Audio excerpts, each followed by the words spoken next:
Here you go, our Sleeping Beauty. This seemed like it was going to be a sweet story about Christians saving lives, but along the way it became a chaos of accusations and anger, and I had no idea what a nightmare this would turn out to be. People giving kidneys to people who are dying are not hurting people, John. They're helping people. Simple as that. Don't try to make it into something somebody's going to get hurt.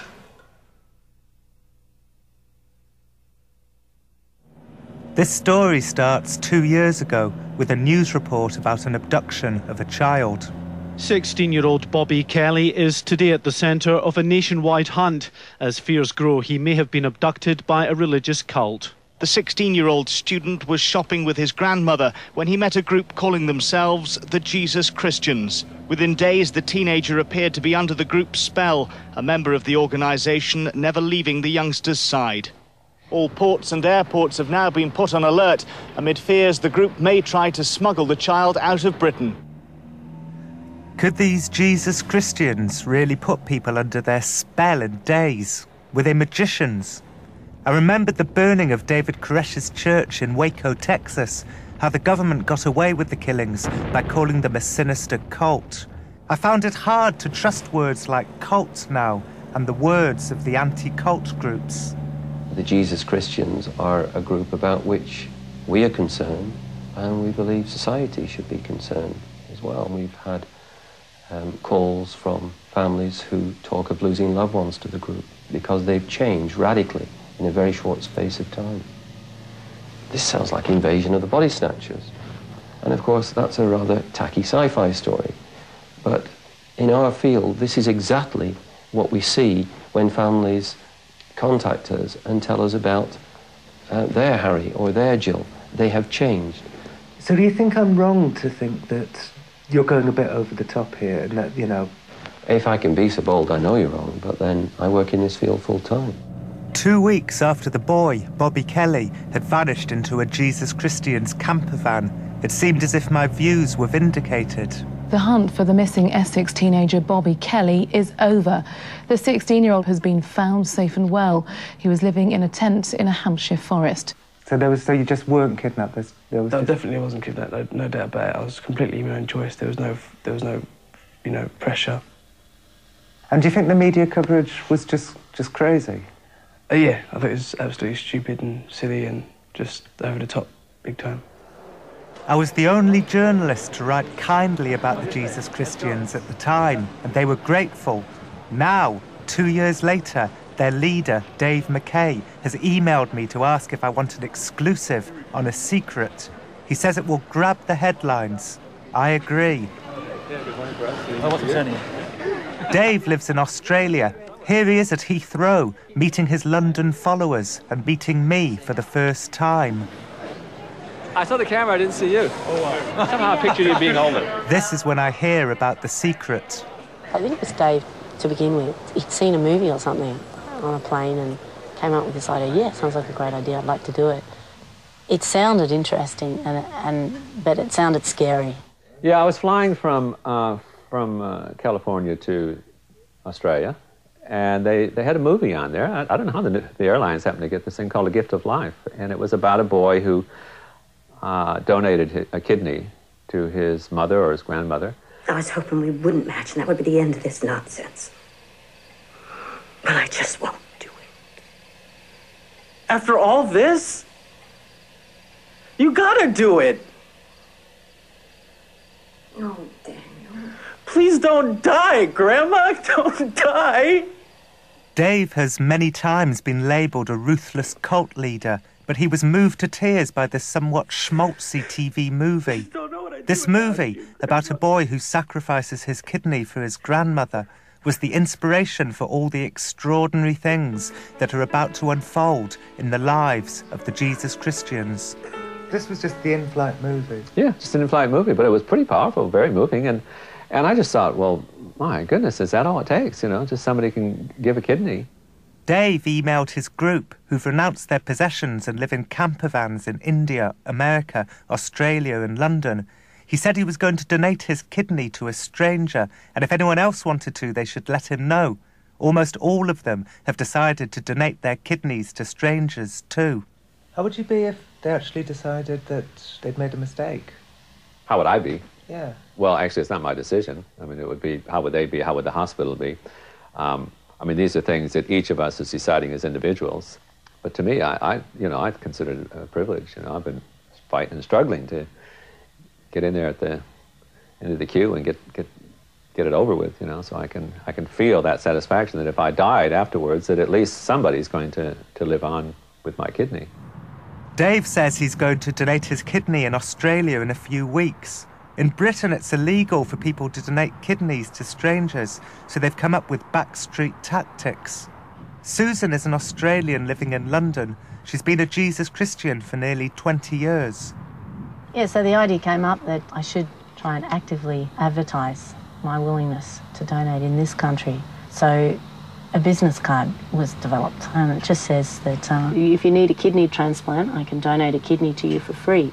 Contact me at my email address, which is kidneyforfreefromme@yahoo.co.uk. Susan has scattered her business cards around dialysis waiting rooms, tacked onto notice boards and slipped into the pages of magazines. She's put adverts all over the internet as well. I'm just going down to the email shop to check my account. You never know what to expect. I'm not sure what it is about the UK, but everyone seems to be very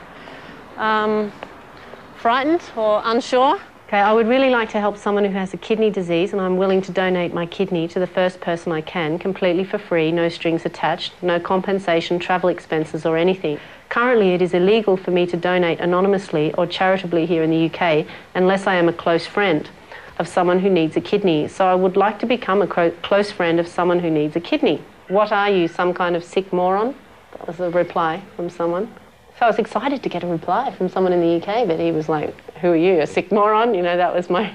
This is another response from the UK. It says, I've just read your email. I've got to tell you, you're sick. How can you give people false hope like that? A lot of these people are on dialysis, waiting for a kidney, and Mrs. Christianity has got 2 good ones. Whoopee for you. What are you going to do? Eeny, meeny, miny, mo, or a raffle? You're one sick attention seeker. If you were for real, why be so desperate to send so many ads? You sound sad, lonely, and unwanted. Warm wishes. I mean, the gate you'll be touching when your number is up is bound to be hot. So that's like you're going to hell, basically. Hasn't he got a point, not the going to hell or the eeny, meeny, miny, mo, wanted, but the eeny, meeny, miny, mo? Isn't that... Sure, it's eeny, meeny, miny, mo, but it's like with Schindler's List, for example, you know. He had an eeny, meeny, miny, mo situation too, but what was he supposed to do? Nothing?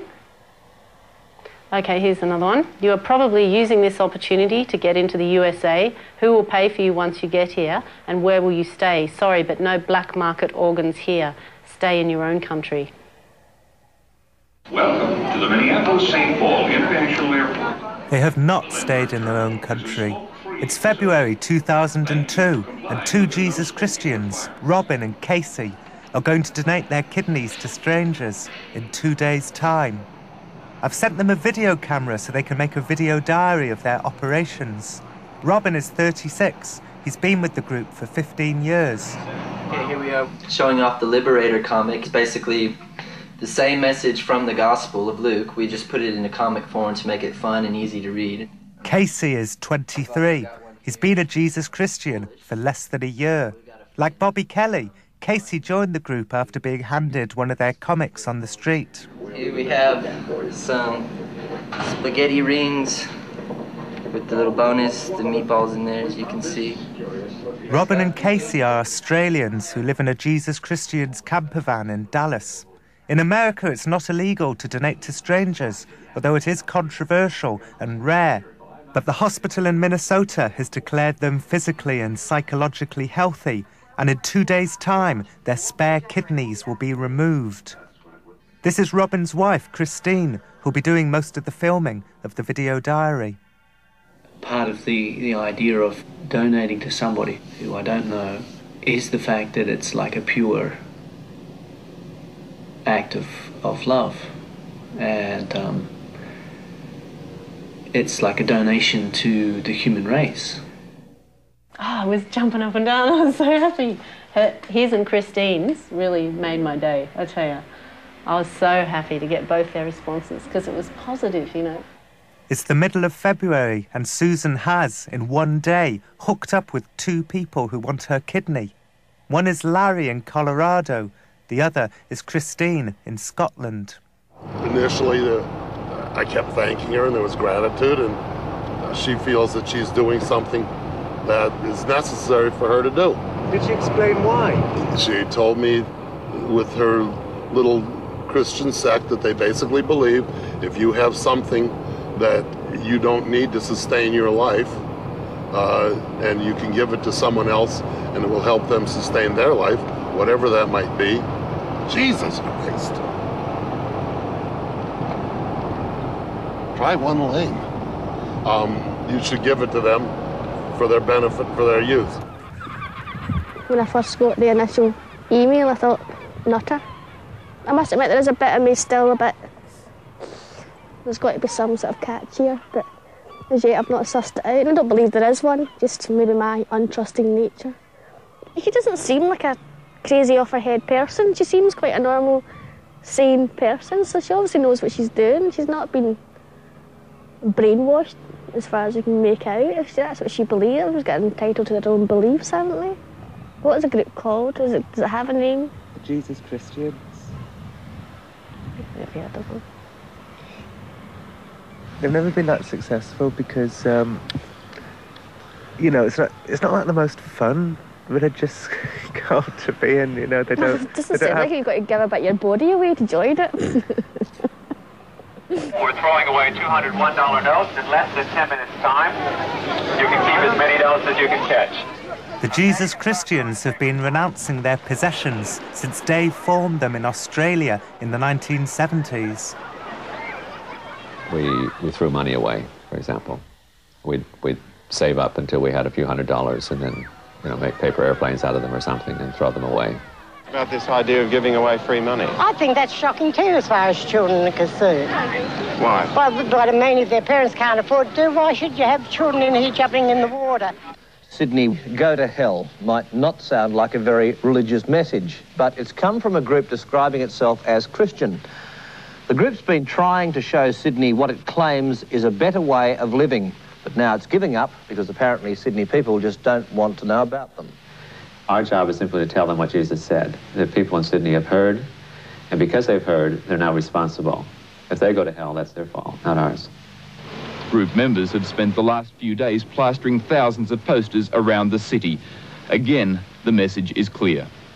The group left Sydney and dispersed to America, India and London. In 20 years, Dave has only managed to attract 40 members. I just, assumed when we started out that, a movement's going to get going here. I mean, everybody else does that. They get movements, But I think because we refuse to sort of cheat on the rules, we refuse to sweeten it up. And on the rare occasions when they do attract a new member, there is usually very bad press. Didn't they say that you can brainwash people within hours? Yeah, I wish I could. I mean, that'd be great. So maybe you'd have more members. Yeah. I mean, we got to be the worst brainwashers in the world with the slow growth rate that we have.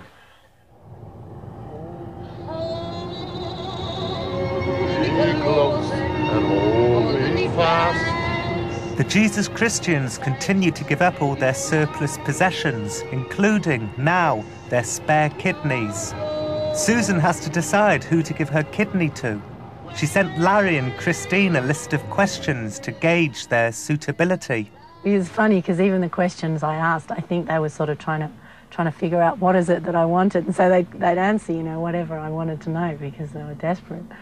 Like I'd say, do you drink or do you smoke?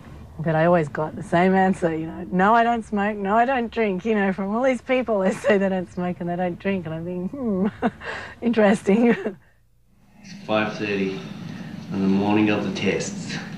Good morning, Casey. Good morning, Rob and Cameron. It's snowing outside. It's a bit dark too. It's no way to talk about the world. Yeah. Robin and Casey will never meet their recipients. They're being kept away from them in another part of the hospital. It seems like a sensible law, as opposed to in Britain, where it's illegal to donate to strangers and where Susan is being forced to take on the role of some regulatory authority. Hold that breath. You can relax, breathe normally, and lower your arms. You're a brave man, Casey.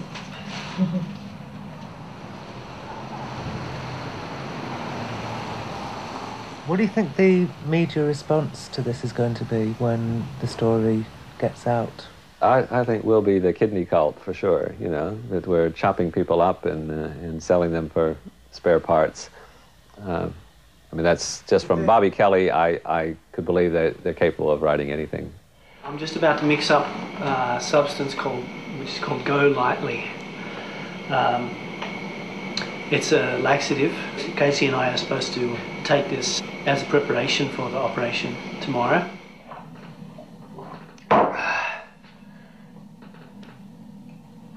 Drink it down, down, down, down. You only had half a glass, man. Does it taste good? Casey's still going. Joe. Is that good stuff? No.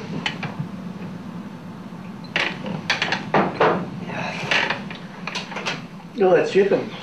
It's really bad. We'll get there, buddy. I feel like I'm defiling myself or something. Back in England, Dave told me about a woman called Anita Foster.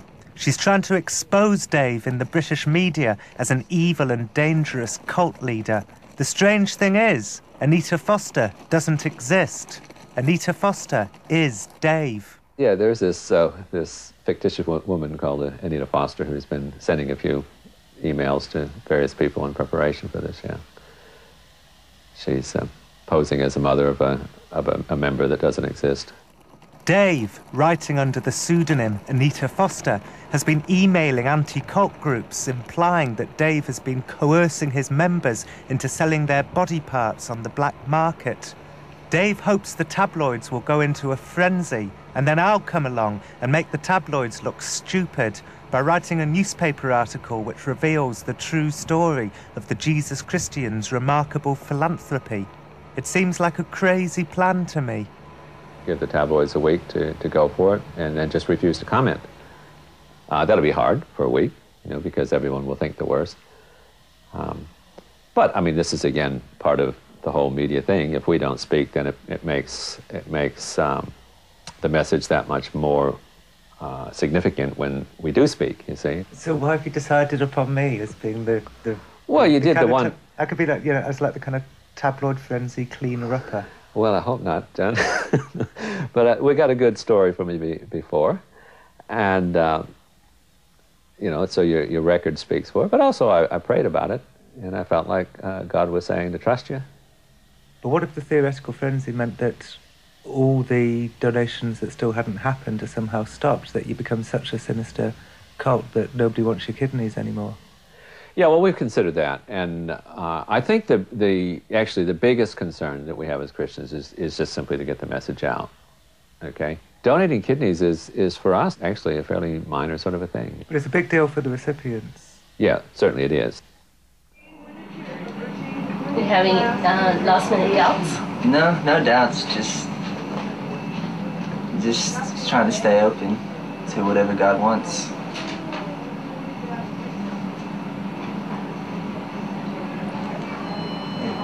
You gotta do. Like a lot of people pray to God for like a miracle, specifically relating to kidney failure, kidney disease, and then kidney donations as well. When all it takes is just for someone to step forward and say, "Okay, I'll give," and that's the miracle, you know. Yeah, so we can make a miracle happen. All right, this is Casey calling his mother shortly before the surgery. Just waiting for her to answer. How are you doing today? Very good. So this is Casey, half an hour after the surgery.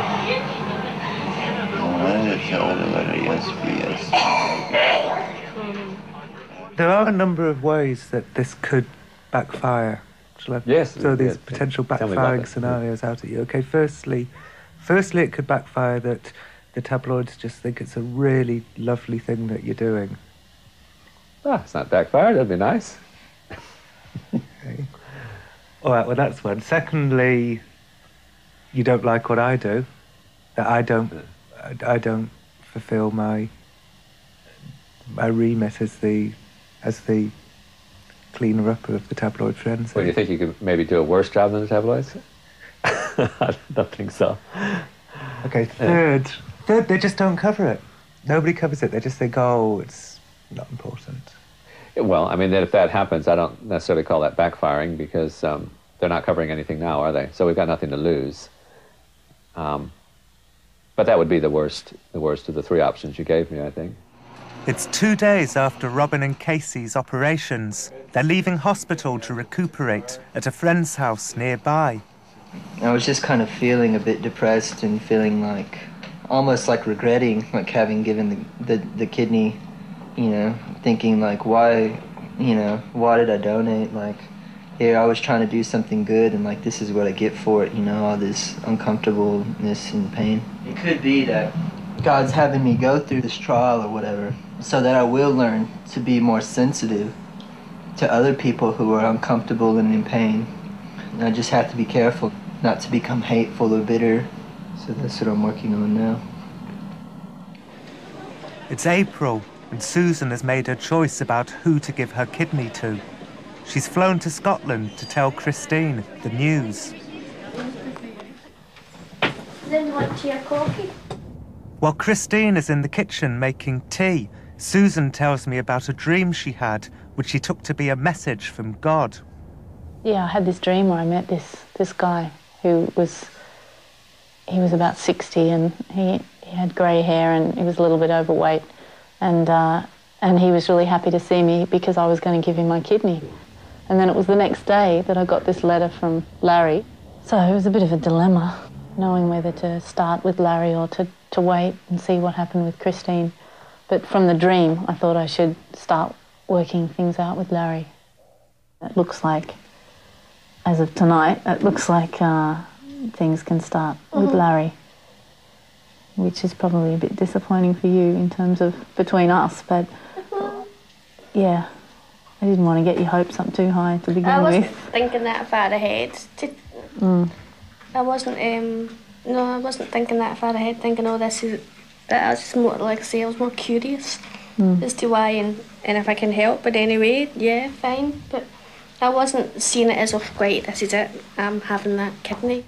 Later, Susan tells Christine that another Jesus Christian called Reinhardt has agreed to give her his kidney. The Jesus Christians are doing their best, given the state of British law, but I think the whole thing is becoming messy and hurtful. Would you want to go through the whole thing of meeting Reinhardt and all that type of thing? Or just do it all separately and then meet if things work out? I'm not really sure. I bought a photo of him actually, bothered. but That sounds terrible, I'm not that bothered. I don't mean that in a bad way. I mean, I'm not really that bothered how it's done, just as long as it's done, if you know what I mean. That sounds terrible, doesn't it? But you know what I mean. I don't mean... Yeah, I know what you mean. And I'm not saying, oh, I'm so desperate I want your kidney, because I'm not that way either, because I'm quite prepared. I've been in dialysis before for a long time, and it doesn't particularly bother me. Tomorrow, Dave will fly home to Australia. My newspaper article is about to appear. Dave's excited about the tabloid furore he believes will soon unfold. He thinks this will prove that those people who demonised him over Bobby Kelly are the sorts who only see self-mutilation where they should see charity and compassion. What worries me is that the people getting lost in all of this are the recipients who are desperate and so thrilled to be possibly going down the line with Susan or you, and then suddenly this tabloid frenzy, which I think you're hoping might happen, stops all that from happening. So you achieve one aim, which is to make the Cultbusters look bad, but in all of this, the recipients are kind of lost. Do you know what I mean? And they don't get the kidneys. When I first approached you, the thought was the tabloids are going to get it one way or the other, and they go with the kidney cult. You know, they're chopping their bodies up and they're selling them. Now my approach was, okay, let's get ready for them. Before that happens, we get Jon Ronson to satisfy himself that this is legitimate, what's being done. Now we've decided we won't bother. You've done your story. We won't bother doing the tabloids. If the tabloids decide to come in afterwards, they decide to come in afterwards. But it's not a case now where we're hoping the tabloids will write something, except for one thing. Now, I still feel a little bit guilty. I feel like now we've cheated, you see. Because if we just get a story that just say, you know, they're wonderful people, really, as Christians, we're not supposed to be doing that. Well, I'll be a bit mean about you if you want. Okay. If that'll help. Okay. You got that one. I guess I would hope that through this documentary, there's going to be a whole lot more donors. You see, and if a half a dozen of us fail to donate because of a scandal that comes out of this, but 100 other people do, well, the world's better off. It's April. Robin and Casey have recovered and are now in London. Yeah, great. If you can spare a few pennies to help with the printing, that would be really great. This is how the Jesus Christians make their money to live. If they don't make enough money this way, they raid bins for food. It doesn't matter what happens, we'll always have you. We'll just try and do what you want us to do. We'll just leave it to you to decide our fate. We just thank you, Lord, for the food on our plate. I was away the morning that my article came out, so David, my cameraman, went to the Jesus Christians house without me. Of course we're still talking. I mean, you know, we haven't had any calls from anybody so far. I was expecting an encampment outside, but nothing of the sort has occurred, so... Yeah. We can get a little bit more specific when you come and visit. I mean, we've got a little list, but it's not too big, so don't worry. So, yeah. Hi, John. I just wanted to point out to you that it was a shame you didn't watch the video before you wrote the story about Casey supposedly having regrets. Casey was a little upset that I'd written about his brief regrets after the operation. He said it was like accusing a woman in labour of regretting that she got pregnant. But he wasn't as angry as Dave. It was Anita Foster's fault. Dave thought I should never have mentioned her. Dave sent me a video message. You brought this Anita Foster thing in as though this was the big issue. How was it you put it? I was trying through some Machiavellian plot to control the media. And you said, I begin to think of the story that has been handed to me as a poisoned chalice. I feel queasy about the decision Susan has to make. And I feel queasy about Casey. So why did you write the story? It was your poison chalice, and you drank it with gusto.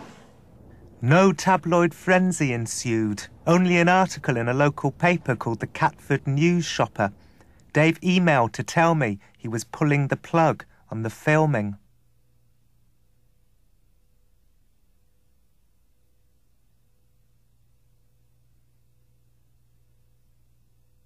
I heard that Dave didn't donate his kidney in Australia.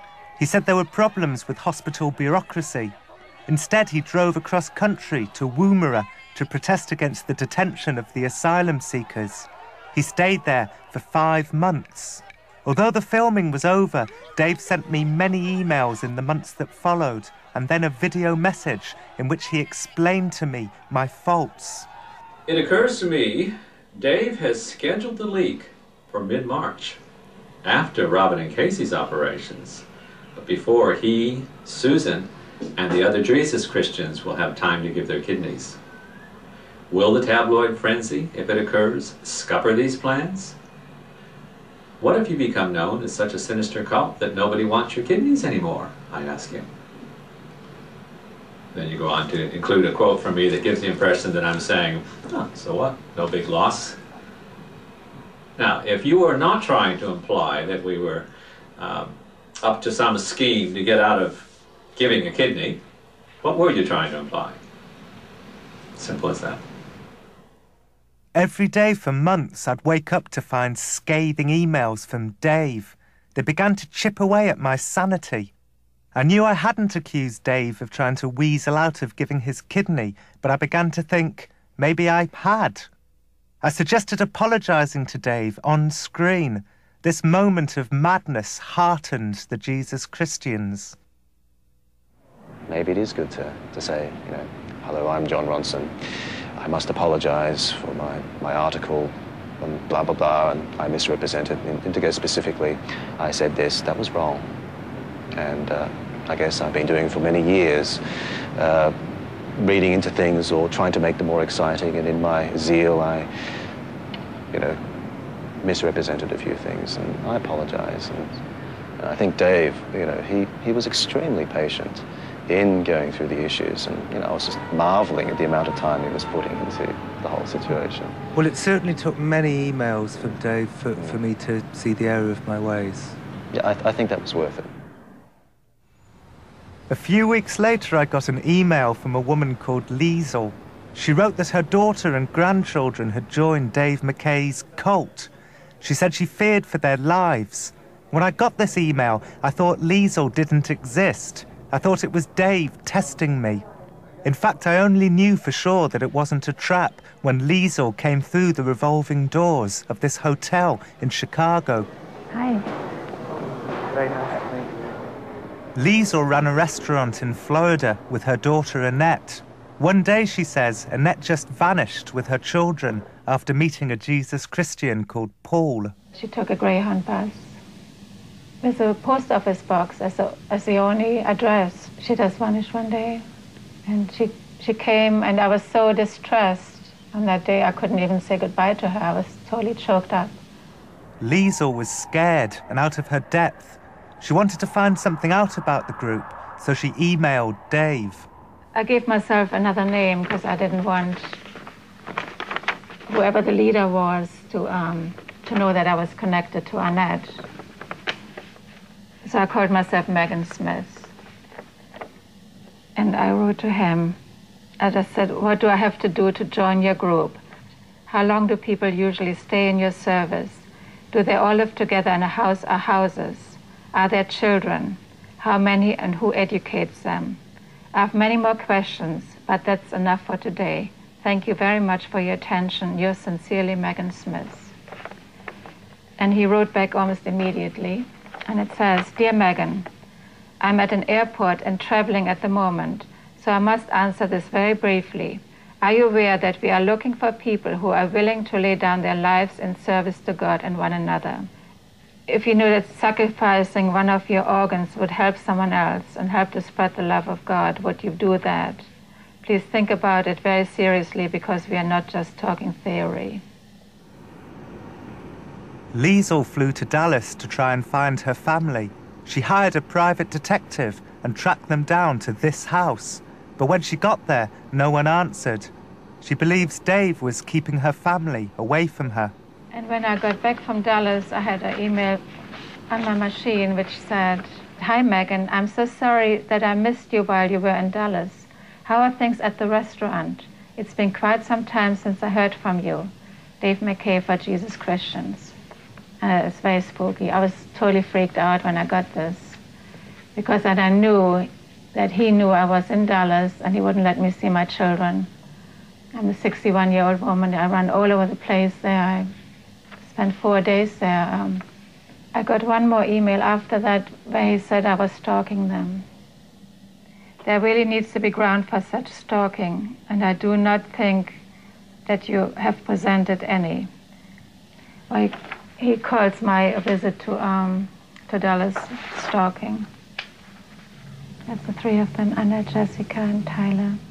I think it's impossible to be objective about the kidneys. Your opinion changes in relation to the way Dave chooses to take hold of your life. Liesl's life has been shattered, so she can see little good in it. It's like, there's no real plan.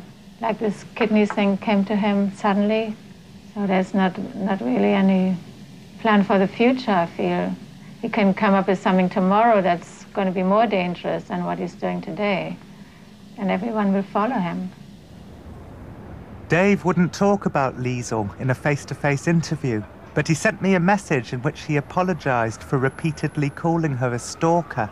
But, he said, Annette had joined the group of her own free will and wants to stay with them. Dave sent me an email. He wrote that Christine in Scotland was dying. He said he could instruct one of his members to give her a kidney, but if he did, I'd only accuse him of manipulation. So instead, he wrote, he had decided to let Christine die and let her death be on my conscience. A few days later, he sent me a video message. It's 1:30 in the morning here in Australia. I've just received an urgent telephone call from the UK. It seems that Christine from Scotland has had a turn for the worse, and I have to make a decision immediately if we're going to help her at all. At the moment, the only person who's available in the community to help her out is Reinhard, and he's booked to fly to India tomorrow morning. The problem with Reinhard is that although he's willing to donate, he's not very keen. I could push him into it. I have to make a decision, and there's a life depending upon it. A decision that I make is going to have to take into consideration the repercussions from the media, people like yourself. As you know, we stopped the filming after your article appeared in The Guardian. Amongst other things, I was upset by the fact that you portrayed me as a manipulator, forcing or coercing Casey into doing something that he might later regret. I think that was terribly unfair, both to Casey and to myself. No way did I push him into doing it. I didn't even approach him. It was his idea and he ran with it. And that's why we decided not to cooperate with you. But now after this phone call tonight, I've had to rethink. I'm prepared to go ahead with the documentary, but only on one condition, and that's that you use this video. You see, I'm not going to say anything to Reinhard. I'll let him fly out tomorrow. And I'll let Christine's blood be on your head, and on the heads of the authorities there in England. Those people who felt that because a group of Christians wanted to donate their kidneys to strangers, there was something wrong with us. Something needs to be done about the situation with regard to donations, live donations to people who need kidneys there in the United Kingdom. So go ahead, make your documentary, but don't forget to tell them about the recipients. That's the big picture, John. And that's what's been overlooked, that these recipients are real people, people like Christine. Thank you. It turned out that Christine wasn't as sick as Dave had been led to believe. Dave emailed me to say he was a little embarrassed about his theatrics.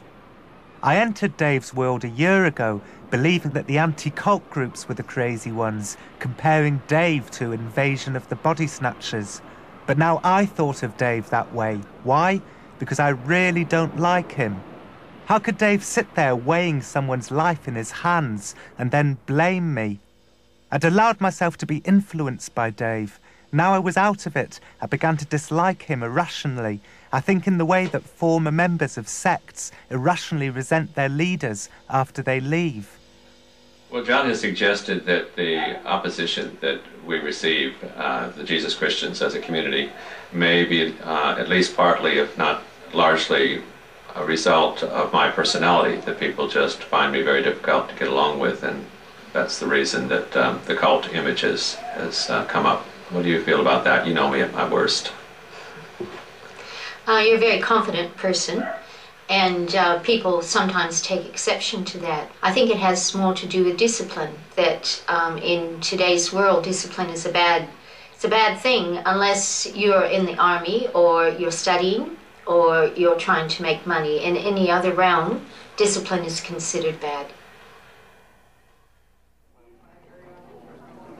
And now it's Susan's turn to donate.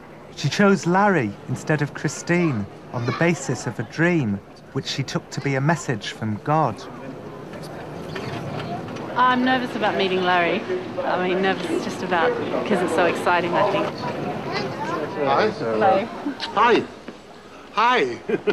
Hi, Daniel. What's cooking, kid? Larry? How are you? Okay. Welcome to Madison, Wisconsin. Yeah. You're a handsome little devil. Thank you. You're welcome. Dave had said that any TV crew would be more reputable than me. Now he's put this to the test. He's invited 7 Network Australia's Today Tonight programme to film the operation. What we don't want is lots of different TV crews sort of jostling each other while the doctor's Stop, hold it. Yeah. That's what we Don't were drop both, it, right? you know. Ah, what a doll. I mean, it's just a delight. You know, we were talking this morning, and I said, every time I look at her, I see a little halo in back of her head. Hi, honey, what's cooking? You notice the halo behind her head, David? Quite amazing. I told them you're my little angel. That's really the truth, too. Not a question about it. Yep. She does have a halo. You can see it if you look right. Come on. 1,200 miles away, Dr. David Steinberg is discussing Susan's case with the influential Harvard Medical Ethics Committee. David Steinberg was surfing the web when he came across Susan offering her kidney to a stranger. This is the first time I've ever chatted with anybody on the web. I don't do that. But I must tell you, you've heard all these stories about people who meet people on the web. It is potentially very powerful. I mean, it is really... Does your family know? I mean, Put a block on it. If they don't know, they know now. So this is for the CAT scan? I would like everyone in the room to imagine that you are sufficiently young to donate a kidney. The chances of dying are about 1 in 3,000, and there may be a very small risk in living the rest of your life with only 1 kidney. And the question I'm going to ask is, how many people in this room would donate one of their kidneys to a stranger? So please raise your hand if you would donate one of your kidneys to a stranger. Okay. I set my mission to talk to this woman and probe and find out what was going on.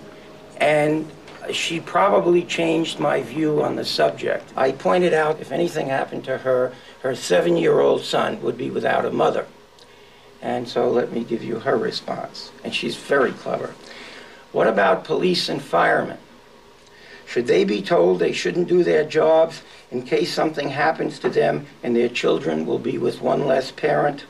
And then she says, my son understands what I'm doing, and he will know for the rest of his life why I died. And religious groups talk about organ donations as the greatest gift of life, the greatest expression of love thy neighbor. And these are very positive incentives for what I would call the fantasy of heroic virtue. That they create a romanticization of heroism and back it up with religious authority in a way that makes me extremely uneasy. Extremely uneasy. Now, this is a question, I think, for religious organizations. Should the medical community profit off of this activity? I would say no. Hold your breath. Although David Steinberg had been impressed by Susan, in the end he seemed to agree that hospitals were exploiting religious fundamentalists who wanted to donate their kidneys to strangers. Are we taking advantage of them when we take the kidneys? I began to think a little bit now, is she part of a cult? Is she really being manipulated on some level that she's not aware of? You know, the people in the transplant business, their job is to get kidneys. You don't know what she eats, you don't know how she lives, you don't know her sleep deprivation. Yeah, but he's not gonna make this decision. But that's why I'm saying you could never. But she's going to donate to someone in Colorado. I mean, that's, you know, she's head on doing that. But they'll take the kidney. Back in Madison, the hospital are having second thoughts about whether to let the operation go ahead. Susan is called to see the social worker. So this is a pretty extreme gift, you know, that people have a hard time deciding whether to do for someone that they know and love. Never went through a rebellious phase?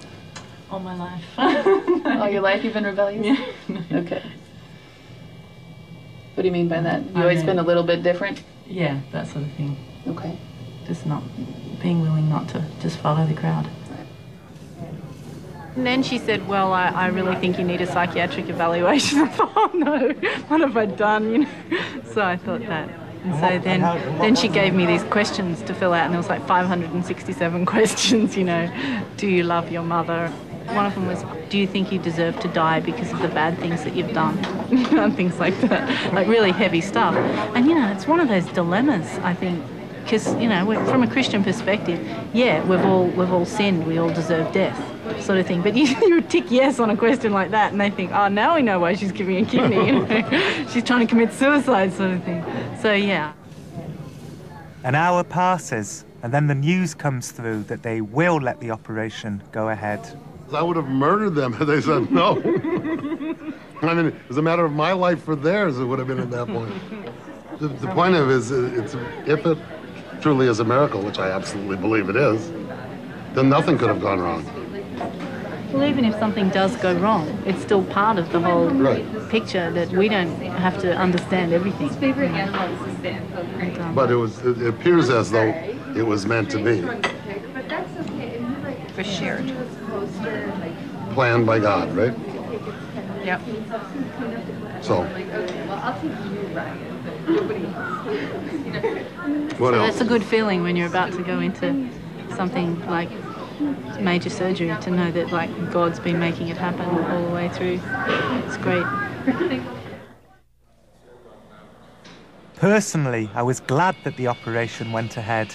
Susan has been a Jesus Christian for 20 years. I can't believe that her whole adult life has been one long coercion by Dave.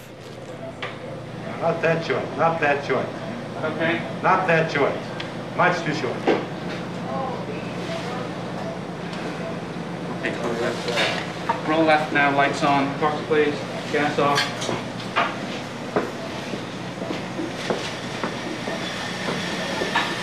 Hurry up. What we are doing now is we are flushing the kidney. The blood is going to be flushed out, and the kidney changes color. You see here, it's turning nicely white, grayish. Turn the table a little bit, and at the same time do that.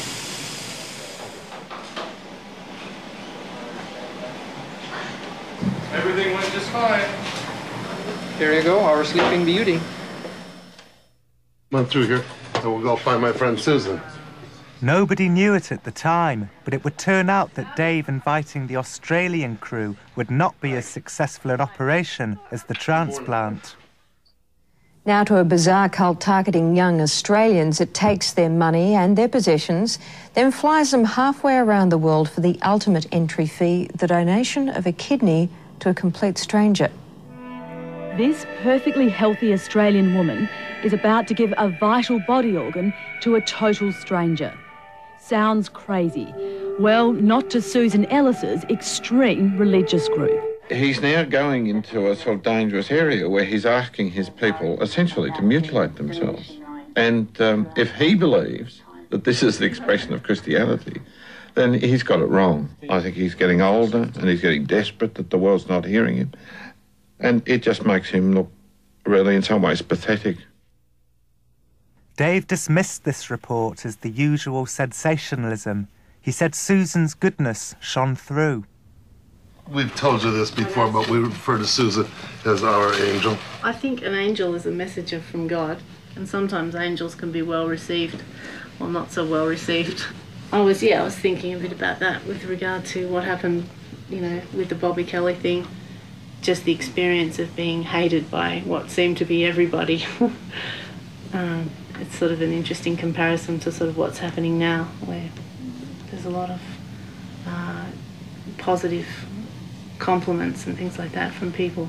Some people do things and then they complain about it, okay? Other people just are thrilled to do it. And those are the people that are the angels.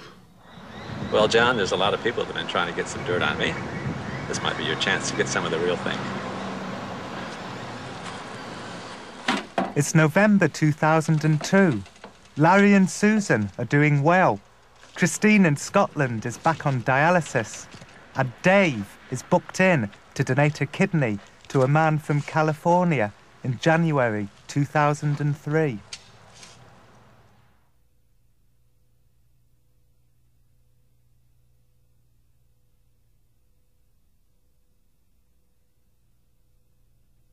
It doesn't matter what happens, we'll always have you. We'll just try and do what you want us to do. We want you to know that we love you so, and it's you that we serve.